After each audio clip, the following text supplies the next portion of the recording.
பையன் விளையாடிக்கிட்டு இருக்கிறான் அந்த கடல் அலையில.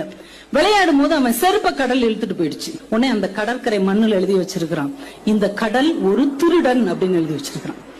கொஞ்ச நேரம் கழிச்சு சுனாமியில மனைவியை பறி கொடுத்த ஒருத்தர் வந்திருக்கிறார்.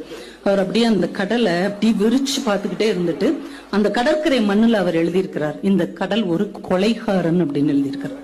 அன்னைக்கு நிறைய மீன்கள் கிடைக்கப்பட்ட ஒரு மீனவன் அதே கடற்கரை மண்ணுல எழுதுனா, இந்த கடல் ஒரு கொடையாளி அப்படின்னு எழுதினான். கொஞ்ச நேரம் கழிச்சு முத்து குளிக்க போன ஒருத்தர் விலை உயர்ந்த முத்தோட வந்தார். அவர் எழுதினார், இந்த கடல் ஒரு மிகப்பெரிய வள்ளல் அப்படின்னு எழுதினார். இவ்வளவு பேரும் எழுதிட்டு போயிட்டாங்க. கடல் நேரா வந்து எல்லாத்தையும் அழிச்சுட்டு போயிடுச்சு. ஏனென்றால் இந்த உலகம் பார்வைகளால் ஆனது. உங்களை பத்தி ஒவ்வொருத்தரும் ஒவ்வொரு அபிப்பிராயத்தை வைத்திருப்பார்கள். அத்தனை அடுத்தவர் அபிப்பிராயங்களையும் அழித்து விட்டு நீங்கள் நீங்களாக இருங்கள். நாம நேர்மையா இருக்கிறோமா, நாம ஒழுக்கமாக இருக்கிறோமா என்பதில் நாம உறுதியாக இருந்தால் அடுத்தவர் அபிப்பிராயத்துக்கு அக்கறை காட்ட தேவையில்லை. சின்ன பையன் விளையாடிக்கிட்டு இருக்கிறான் அந்த கடல் அலையில.